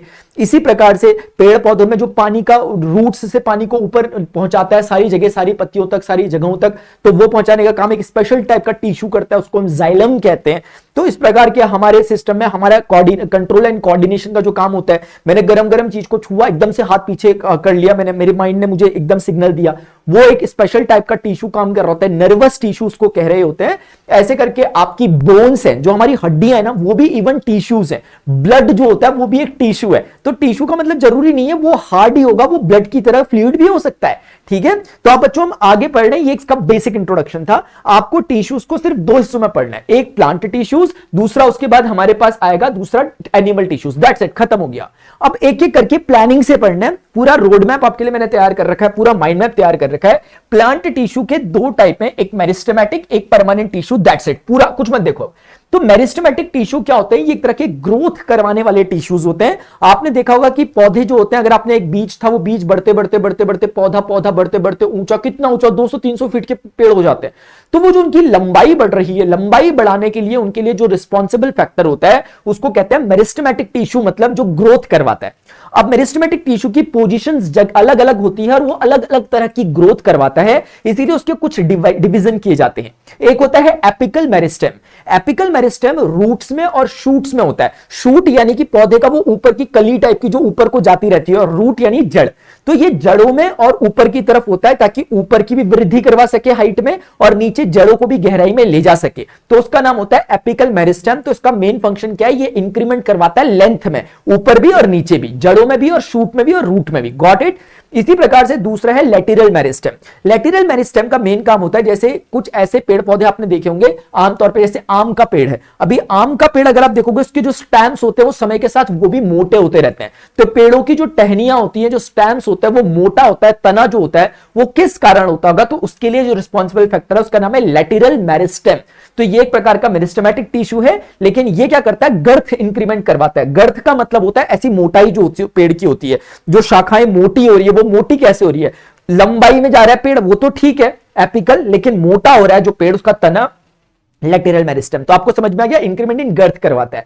इसी प्रकार से आपने देखा होगा कभी जानवर आते हैं, वो घास चर के चले जाते हैं, ग्रेजिंग कर जाते हैं, फिर अगले दिन घास दोबारा आ जाती है। कभी हम फल फूल तोड़ते हैं लेकिन फिर दोबारा फल फूल आते हैं। तो वो रीग्रोथ वाली, रीजेनरेशन वाली टेंडेंसी जो आती है, उसका रीजन है इंटरकैलरी मेरिस्टेम। इंटरकैलरी मेरिस्टेम जो होता है ये नोड्स में पाए जाते हैं। नोड्स क्या होते हैं? जब भी आपके पास एक स्टेम है, स्टेम में से टहनी निकल रही है, एक पत्ता निकल रहा है, जिस जगह से स्टेम में पत्ता निकल रहा है वो जगह उसका नोड कहलाती है। Got it? तो ये नोड में इनकी लोकेशन होती है। बेसिकली इनकी लोकेशन क्या होती है? लेटरल की, ये साइड में लगे होते हैं, साइड में लगे होते हैं लेटरल वाले। लेटरल का मतलब साइड ही होता है, और ये वालों की पोजीशन क्या होती है? रूट में और शूट में होती है। तो तीनों इंक्रीमेंट करवा रहे हैं। ये लेंथ इंक्रीमेंट करवा रहा है लेंथ में, ये गर्थ में, और ये बच्चों रीग्रोथ और जनरेशन के लिए काम कर रहा है दोबारा। ठीक है, अब देखो क्या होता है, जो ये मेरिस्टेमेटिक टिश्यू होते हैं कि खास बात बच्चों ये होती है कि मेरिस्टेमेटिक टिश्यूज बेसिकली क्योंकि ग्रोथ टिश्यूज हैं, तो इसके जो सेल्स होते हैं उनमें सेल डिवीजन की टेंडेंसी बड़ी हाई होती है। यानी क्योंकि ये टिश्यू क्या है? सेल का कलेक्शन है, तो इसके सेल अपने आप को जल्दी से डिवाइड करते हैं। हम जानते हैं हर सेल अपने आप को डिवाइड करता है, लेकिन इसके सेल में वो टेंडेंसी काफी हाई होती है, यानी सेल डिवीजन तेजी से होता है ताकि फटाफट से ग्रोथ हो सके। आप मेरी बात समझ रहे हो? इसके कारण ये इसके जो सेल्स होते हैं उनकी जो सेल वॉल होती है वो काफी थिन होती है ताकि सेल डिवीजन करना आसान हो। इनका साइटोप्लाज्म जो इनके जिन सेलों से मिलकर बना है, उन सेल्स का साइटोप्लाज्म डेंस होता है ताकि मेटाबॉलिक एक्टिविटीज अच्छे से हो सके, एफिशिएंट तरीके से हो सके। वैक्यूल ऑलमोस्ट उसमें नहीं होता है ताकि बाकी की ऑर्गेनेलीज वहां पर अपना काम अच्छे से कर सके। तो ये कुछ कुछ चीजें होती हैं बच्चों जो मेरिस्टेमेटिक टिश्यू फॉर्म करवाती है उन सेल से। तो उन सेल की ये स्पेशलिटी होती थी कि वो ये काम करते ताकि कुल मिलाकर के इजीली वो क्या करवा सके? सेल डिवीजन करवा सके।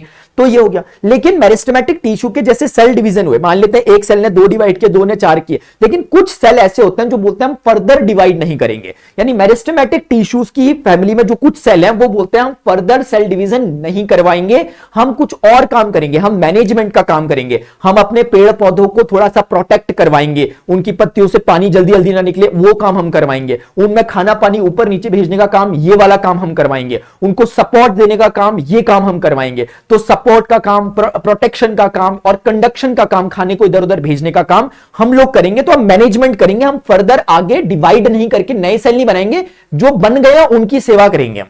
तो ऐसे लोगों को कहते हैं बच्चों परमानेंट टिश्यूज, यानी ऐसे सेलों का ग्रुप जो फर्दर सेल डिवीजन नहीं करवाता वो परमानेंट टिश्यू कहलाता है। एक्चुअली परमानेंट टिश्यू कहां से निकला है? मेरिस्टेमेटिक टिश्यूज के ही वो वाले सेल जो फर्दर अनेबल हो गए, अब सेल डिवीजन नहीं करवाएंगे, ये मैनेजमेंट काम करेंगे। तो इसके 2 टाइप होते हैं, सिंपल और complex, on the basis of the composition of the cells. क्योंकि टिश्यू बना है सेल से, तो इसमें ये वाले सिंपल परमानेंट उनको कहते हैं जो केवल एक ही प्रकार के सेल से बने होते हैं। यानी अगर 100 सेल से बना हुआ एक टिश्यू है आपका, तो उसमें 100 के 100 टाइप ए के सेल है, यानी एक ही टाइप के।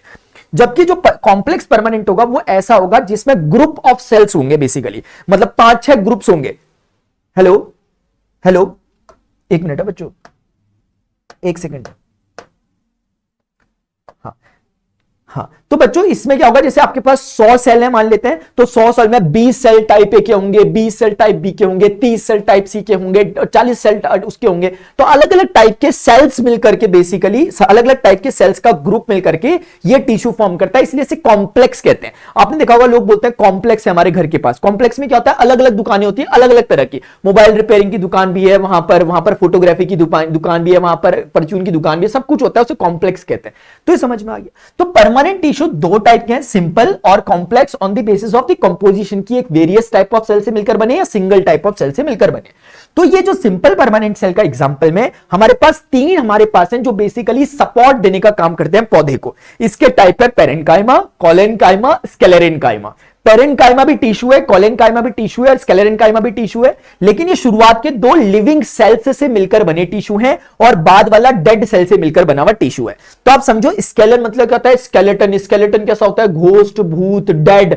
तो इसका मतलब स्केलेटन जो होता है, स्क्लेरेन्काइमा जो होता है वो डेड सेल का होता है, बाकी शुरुआत के दो लिविंग होते हैं। अच्छा, एक बात, इनके एक एक वर्किंग ध्यान रख लो ताकि आपके काम आए कि पेरेन्काइमा क्या करता है। पेरेन्काइमा टिश्यू का मेन फंक्शन ये होता है कि जो भी आपका प्लांट है उसमें स्टोरेज करवाने का काम, फूड प्रिपेयर करना फोटोसिंथेसिस से, और स्टोर करने का जो खाने वाला डिपार्टमेंट है वो वाला कैटरिंग वाला डिपार्टमेंट इसके पास है पेरेन्काइमा। याद ऐसे रखना, से पेरेंट है, पेरेंट आपके होते हैं, तो पेरेंट आपको खाना पीना अच्छे से खिलाते हैं ना, तो उसी प्रकार से पेरेंट से आपको याद रहेगा फूड वाली रिलेटेड बातें जो होती है, अच्छी अच्छी जो चीजें खिलाते हैं आपके पेरेंट्स, वो यहां से आएगा। तो पेरेन्काइमा आपका क्या करता है, फूड प्रिपरेशन यानी फोटोसिंथेसिस और स्टोरेज के काम आता है। कोलेनकाइमा को याद करोगे आप कोरिएंडर से। कोरिएंडर हम सबको पता है धनिया होता है। धनिया को आपने जब भी देखा होगा, धनिया का टहनी देखो, नीचे का जो उसका स्टेम होता है कितना लचीला होता है, ऐसे करते हैं टूटता नहीं है। तो उसमें क्या टेंडेंसी होती है, बेंडिंग विदाउट ब्रेकिंग, तो ये कोरिएंडर में होती है। तो कुल मिलाकर के कोलेनकाइमा जो होता है ये बेसिकली बेंडिंग विदाउट ब्रेकिंग वाली प्रॉपर्टी देता है, क्योंकि इसमें लैक्टिन नाम की एक चीज होती है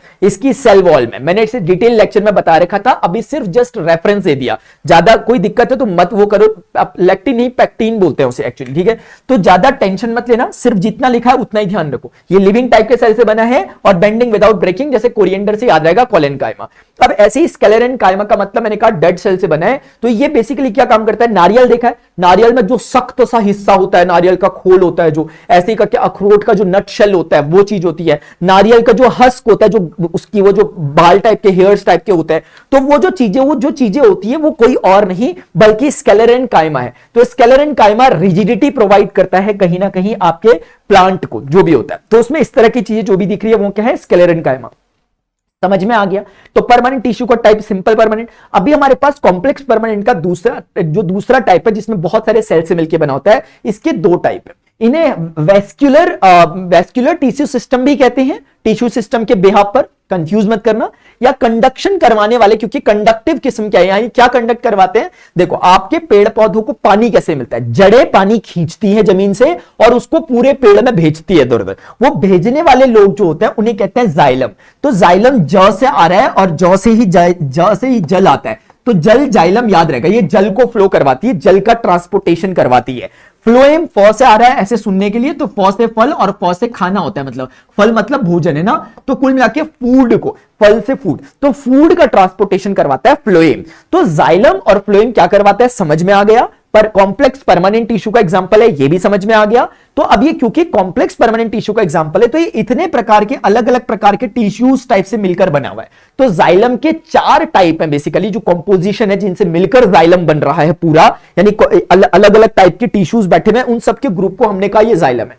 तो वो कौन कौन लोग हैं, एक है ट्रैकिड्स, एक है आपका वेसल्स, और तीसरा है जाइलम फाइबर्स, और चौथा है जाइलम पेरेन्काइमा। तो ये जो शुरुआत के दो हैं ट्रैकिड्स और वेसल, ये दोनों पाइप ट्यूब की तरह होता है, जैसे पानी की ट्यूब होती है, पानी का पाइप होता है, ठीक एग्जैक्टली। तो इनके थ्रू ही पानी ऊपर नीचे जाता है, बस वेसल्स में वाटर का फ्लो कंपैरेटिवली ज्यादा होता है। इसको मैं ऐसे करके दिखा देता हूं, कंपैरेटिवली ज्यादा होता है। जो जाइलम फाइबर्स होता है ये बेसिकली जाइलम नाम के टिश्यू को कुल मिलाकर सपोर्ट देने का काम करते हैं, स्ट्रेंथ देने का काम करते हैं। और जाइलम पेरेन्काइमा क्या बताया था, क्या करता है, फूड प्रिपरेशन स्टोरेज, बस वही काम यहां भी है। तो यहां का जो पूरा इनका किचन संभालना वो जाइलम पेरेन्काइमा संभालना है, खाना पीना। अब इसमें सारे के सारे डेड हैं एक्सेप्ट पेरेन्काइमा वाले के, क्योंकि पेरेन्काइमा वाला तो हमेशा लिविंग होता है, तो जाइलम में सब डेड होते हैं। बस अपने आप कॉमन सेंस से समझेंगे, अगर पेरेन्काइमा खाना पीना बना रहा तो इसको तो जिंदा रहना पड़ेगा, तो ये लिविंग है। अब बात आती है फ्लोएम की, तो फ्लोएम की बच्चों हम बात करें, इसमें भी 4 कंपोनेंट्स हैं अलग अलग। सीव ट्यूब्स, दूसरे नंबर पे कंपेनियन सेल्स, तीसरे नंबर पे और चौथे नंबर पे इसकी तरह ही जाइलम की तरह वहां फ्लोएम फाइबर और जाइलम की तरह यहां फ्लोएम पेरेन्काइमा आएगा। तो अब इसमें मैं कहता हूं सारे जिंदा है, तो सोचो डेड कौन होगा। कॉमन सेंस से जब ये फाइबर वाला डेड यहां था तो फाइबर यहां भी डेड होना चाहिए, बाकी इसके अलावा सारे के सारे क्या है, लिविंग है। बस ध्यान से एक बात समझो कि सीव ट्यूब के थ्रू ही खाना ऊपर नीचे जाता है, एक बात। लेकिन ये सीव ट्यूब के पास कंट्रोलर खुद का नहीं होता, क्योंकि सीव ट्यूब भी काइंड ऑफ सेल से मिलकर ही बनी है, लेकिन इसके पास न्यूक्लियस नहीं होता। फिर भी इसको डेड नहीं कहते हैं, क्योंकि इसको जो रेगुलेट करने का काम करता है इसके बगल में जुड़ी हुई कंपेनियन सेल करती है। आप प्लीज फिगर देखोगे आपको क्लियर होंगी सारी बातें, मैंने जानबूझकर फिगर नहीं कर रखा, थोड़ी क्यूरियोसिटी आपकी भी चाहिए। तो कंपेनियन सेल का जो न्यूक्लियस होता है वो सीव ट्यूब को बेसिकली रेगुलेट करता है कि क्या इसमें लोड होगा और क्या अनलोड होगा, तो ये इसीलिए कंपेनियन कहलाता है। फिर से फाइबर वही काम करता है यहां भी स्ट्रेंथ देने का, और पेरेन्काइमा वही काम करता है फूड वगैरह प्रिपेयर करने का। I hope this is clear to everyone, और एक एक चीज आपको सारी की सारी यहां पे मैंने समझा दी है। अब हम बढ़ते हैं बच्चों एनिमल टिश्यूज में। हो गया प्लांट टिश्यू, बताइए ठीक है, समझ में आया कि नहीं आया, टाइम स्टैम्प के साथ बताना मास्टर समझ में आया कि नहीं आया, ठीक है। पूरा डिटेल लेक्चर ऑलरेडी 2 घंटे का बनाया मैंने, उसको समेट रहा हूं इस पे, लेकिन छोड़ कुछ नहीं रहा और सिस्टमैटिकली जा रहा हूं, सिर्फ ऐसे बोल के नहीं चल दे रहा, कट कट कट करके कुछ समझा रहा हूं। एनिमल टिश्यूज में सिर्फ 4 लोगों को याद रखोगे, एक एपिथेलियल टिश्यू आप याद रखोगे, दूसरा कनेक्टिव टिश्यू, तीसरा मसल टिश्यू और चौथा नर्वस टिश्यू आप याद रखोगे। अभी देखो एपिथेलियल टिश्यू बच्चों क्या करता है, एपिथेलियल टिश्यू बेसिकली बॉडी की कवरिंग और लाइनिंग का काम करता है। जैसे मेरी बॉडी आपकी बॉडी है, इसमें बाहर से स्किन की जो कवरिंग हो रखी है, एक स्किन की कवरिंग हो रखी है, ये जो बाहर से कवर हो रखा है इसको कवरिंग कहते हैं, और अंदर से जो ये चीज है उसको लाइनिंग कहते हैं। आपने बात, जैसे हमारा ये हिस्सा यहां से कवर्ड है एक तरह से स्किन से, अंदर से भी ये किसी पर्टिकुलर चीज से कवर है, ऑर्गन ऐसे खुलेआम नहीं पड़े हुए। यानी अगर मैं ऐसे ही कह रहा हूं कि अगर हम इसके अंदर अगर एंटर करेंगे, अगर मुंह के अंदर देखते हैं, तो क्या ऐसे तो नहीं ना कि ऐसे कुछ भी दिखाई दे रहा, वेन्स जा रही है, उनको भी ढका गया, तो वो क्या कहलाता है, लाइनिंग। अगर अंदर से कवरिंग होती है उसे लाइनिंग कहते हैं, और बाहर से जो लाइनिंग होती है उसे कवरिंग कहते हैं, है ना। जैसे एक बॉटल है, वाटर बॉटल, वाटर बॉटल का जो बाहर का प्लास्टिक है वो कवरिंग है, वाटर बॉटल के अंदर का हिस्सा जो जिसको पानी टच कर रहा है वो क्या है, लाइनिंग वाला पार्ट है। तो कवरिंग और लाइनिंग करता है। उसके अलावा ये एब्जॉर्प्शन और सिक्रेशन में भी काम आता है, क्योंकि एपिथेलियल टिश्यू का मेन फंक्शन आप ऐसे समझो, जैसे हम कुछ खाना खाते हैं, हमारा जो फूड रहता है वो जाता है कार्बोहाइड्रेट वगैरह अमीनो एसिड की फॉर्म में, ब्रेक होता है। जब वो ब्रेक होता है बच्चों, तो वो ब्रेक होने के बाद हमारी इंटेस्टाइन वगैरह से जा रहा होता है, जो स्मॉल इंटेस्टाइन होती है, स्मॉल इंटेस्टाइन में ये एपिथेलियल टिश्यूज लगे होते हैं बाउंड्री में। ये उन जो कार्बोहाइड्रेट छोटे छोटे टूटे हैं उन्हें क्या कर लेता है, अब्सॉर्ब कर लेता है, और वहां से ब्लड वेन्स वगैरह में फेंक देता है, और वो वहां से होते हुए फिर आपके सेल तक जाता है, और सेल के अंदर फिर एनर्जी जनरेशन होता है। तो आप जानते हो कि सेल में जो एनर्जी बनती है कैसे मिलती है, कार्बोहाइड्रेट वगैरह टूटता है एटीपी में, तो कार्बोहाइड्रेट को बेसिकली उस जगह पर कौन भेजता है, उसका राइट ट्रांसपोर्टेशन ये एपिथेलियल टिश्यू कराता है, क्योंकि उस पाइप में से खाने को खींच लेता है कार्बोहाइड्रेट्स को। ये बात समझ। एब्जॉर्प्शन, सिक्रेशन, आपने कभी सोचा नहीं कि हमारा जो पेट होता है, हम बोलते हैं स्टमक में हमारा एसिड होता है, हाइड्रोक्लोरिक एसिड नाम होता है, वो खाने के डाइजेशन के काम आता है, लेकिन क्या वो हमारी वॉल को खराब नहीं करता स्टमक की? तो हमारी वॉल में बेसिकली क्या होता है, यही वाला जो एपिथेलियल टिश्यू होता है ये सिक्रेशन करता है, बेसिकली ये सिक्रेट करता है एक तरह का फ्लूइड, एक तरह का म्यूकस जो हमारी उस वॉल पे लग जाता है, ताकि वो एसिड उसे हार्म ना कर सके। तो ये सिक्रेशन, एब्जॉर्प्शन सब समझ में आ गया। अब आते हैं कनेक्टिव टिश्यू। कनेक्टिव टिश्यू इसलिए कह रहे हैं क्योंकि ये पूरी बॉडी का कनेक्शन है बेसिकली। जैसे इसके 2 बेस्ट चीजें एग्जांपल है, इसे हिंदी में संयोजी कहते हैं और टिश्यू को उत्तक, तो ये संयोजी उत्तक है, और इसका बेस्ट एग्जांपल है ब्लड एंड बोन्स। हमारी बोन्स जो होती है वो एक कनेक्टिव टिश्यू है, मतलब यहां से कनेक्ट होके पूरे ऊपर से नीचे तक कनेक्टेड है। ऐसे ही ब्लड भी पूरा ट्रांसपोर्टेशन यहां से लेके वहां तक सारी चीजों को ऑक्सीजन वगैरह का भेजने का काम करता है। तो ब्लड और बोन दोनों कनेक्टिव टिश्यू के एग्जांपल हैं, लेकिन दोनों की मैट्रिक्स क्योंकि अलग अलग है। मैट्रिक्स उसे कहते हैं जिसमें टिश्यू मौजूद होता है। जैसे ब्लड जो होता है वो फ्लूइड मैट्रिक्स में होता है, इसके कारण वो फ्लूइड लगता है, जबकि बोन के जो सेल सेल्स होते हैं जो टिश्यू फॉर्म कर रहे होते हैं, उनकी मैट्रिक्स सॉलिड होती है, इसके कारण वो हमें सॉलिड दिखाई देता है। तो ये छोटी सी बात आपको ध्यान रखनी थी। अभी मसल टिश्यूज जो होते हैं बच्चों, ये 3 प्रकार के होंगे।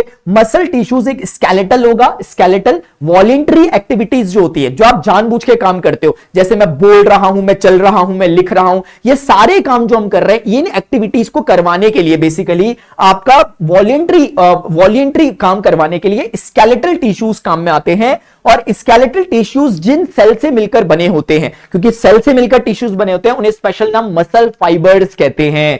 अभी इसलिए बिल्डिंग ब्लॉक सेंस लिख रखा है। तो इनका स्ट्रक्चर कैसा होता है? ट्यूब लाइक स्ट्रक्चर होता है, सिलेंड्रिकल टाइप का, जैसे पाइपलाइंस होती हैं, और अनब्रांच्ड होता है, सीधी लॉन्ग पाइप्स होते हैं बेसिकली, ऐसे समझो आप। और ये स्ट्रिएटेड होते हैं। स्ट्रिएटेड मतलब जैसे धारीदारी होते हैं, जैसे आपने चीता वगैरह देखा होगा, उसमें बाघ में ऐसे धारियां लगी होती हैं, ऐसे डार्क और हल्की धारियां, तो ये दिखने में वैसे ही लगता है। तो आपने देखा हो कभी पिक्चर वगैरह में हमें दिखाई दे रहा होता है स्ट्रिएटेड टाइप की जो चीज दिखाई दे रही है, वो बात हो रही है स्केलेटल की।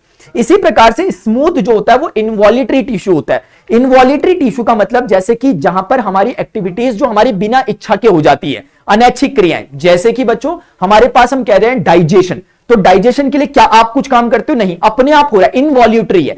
तो उसका स्मूथ टिश्यूज इसको परफॉर्म करवा रहे होते हैं। और इनका जो स्ट्रक्चर होता है स्पिंडल लाइक स्ट्रक्चर होता है। स्पिंडल का मतलब होता है ऐसा स्ट्रक्चर जो बीच में मोटा हो और किनारों में कैसा हो? पतला हो। स्पिंडल लाइक स्ट्रक्चर होता है। सिंगल न्यूक्लियस इसमें मौजूद होता है, ऊपर वाले में मल्टीपल न्यूक्लियस मौजूद होते थे। और ये नॉन स्ट्रिएटेड होता है, इसमें धारियां नहीं होती। अब जो तीसरा है ये भी कार्डिक है। कार्डिक यानी कि हार्ट भी हमारी इच्छा के बिना ही धड़कता है, काइंड ऑफ ये भी इनवॉल्यूटरी है, लेकिन इसे अलग से पढ़ा जाता है। इसका नाम होता है कार्डिक टिश्यू, यानी कि हार्ट से रिलेटेड। तो हार्ट जो फॉर्म होता है जिस प्रकार के टिश्यू से, वो भी एग्जैक्टली सिलेंड्रिकली होता है, लॉन्ग होता है, लेकिन ब्रांच्ड होता है। तो हार्ट का कभी आप स्ट्रक्चर देखोगे ऐसे ब्रांच ब्रांच दिखाई देंगी, तो ब्रांच्ड होता है, सिलेंड्रिकल होता है, न्यूक्लियस इसमें भी सिंगल होता है, और इसमें स्ट्रिएटेड होता है, लेकिन फेंट स्ट्रिएटेड होता है। इतना क्लियरली स्ट्रिएशन दिखाई नहीं देता, लेकिन स्ट्रिएटेड ये होता है।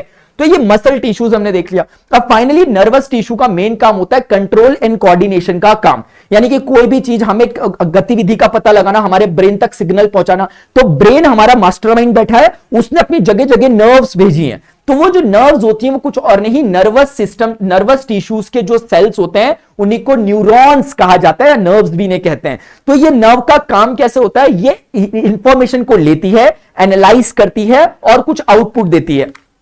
यानी कि जो न्यूरॉन्स होते हैं वो दिखते कैसे हैं? वो ऐसे दिखते हैं। न्यूरॉन्स कौन? जो सेल होते हैं, वो नॉर्मल सेल की तरह नहीं है, उनमें ऐसा स्पेशल फीचर होता है। उनमें एक तो सेल की बॉडी होती है नॉर्मल जैसे होती है, उसके बाद ये कुछ ब्रांचेस दिखती हैं, इन्हें डेंड्राइट्स कहते हैं। डेंड्राइट्स वर्ड आया है डेंड्रॉन से, मतलब बेसिकली पेड़ से। तो पेड़ की जैसे शाखाएं होती हैं वैसी इसकी शाखाएं हैं, एक तरह से सिग्नल रिसीव करने के लिए, इसे डेंड्राइट्स कहते हैं। ये इनपुट सिग्नल लेती है, जैसे कि अगर मैंने हाथ लगाया किसी गर्म चीज में, तो गर्म चीज में हाथ लगा, उस इनपुट को इसने लिया, ये सेल बॉडी के अंदर वो एनालिसिस उसका होता है इंफॉर्मेशन का, फिर उसके बाद आउटपुट की तुम्हें नेक्स्ट स्टेप क्या करना है, हाथ हटाना है, वो मैसेज जाता है इसके थ्रू। ये जो ब्रांच टाइप की आपको दिख रही है इसे एक्सॉन कहते हैं। और फाइनली यहां से एक्सॉन टर्मिनल के थ्रू आउटपुट बाहर निकलता है कि अल्टीमेटली ये करो, ऐसा करो, हाथ हटाओ, तो वो ये एक्सॉन टर्मिनल से आपको वो मैसेज मिलता है। तो कुल मिलाकर के न्यूरॉन्स जो होते हैं, जो नर्व सेल्स जो होते हैं, उसके ये फीचर आपको समझ में आने चाहिए। डेंड्राइट्स इनपुट आता है,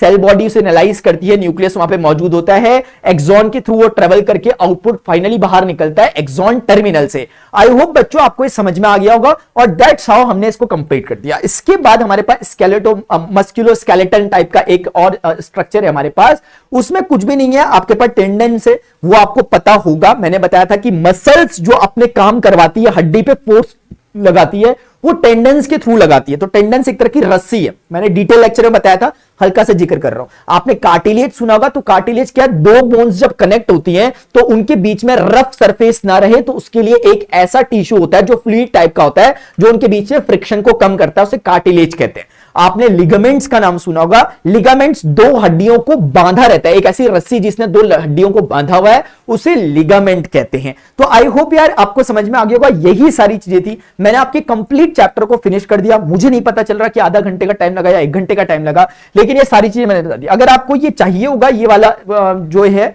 आप टेलीग्राम से ले सकते हो, नीचे डिस्क्रिप्शन में प्रणव पांडे 31 वाला टेलीग्राम जो है उसमें से आप देख सकते हो, वहां पे आपको इसकी इंफॉर्मेशन मिल जाएगी। तो आई होप बच्चों आपको ये सारी बातें समझ में आ चुकी होंगी। होंगे यार। अभी के लिए इतना ही, मिलते हैं अपने नेक्स्ट सेशन में। अगर आपको ये सेशन इंफॉर्मेटिव और इंपॉर्टेंट और इंटरेस्टिंग लगा तो मुझे कमेंट सेक्शन में जरूर बताओ, और नेक्स्ट चैप्टर आपको कौन सा चाहिए साइंस का जिसमें इसी तरह का आपको वन शॉट चाहिए तो मुझे जरूर बताइए। अभी के लिए इतना ही, मिलते हैं नेक्स्ट सेशन में। Goodbye, see you, take care, bye, love you all.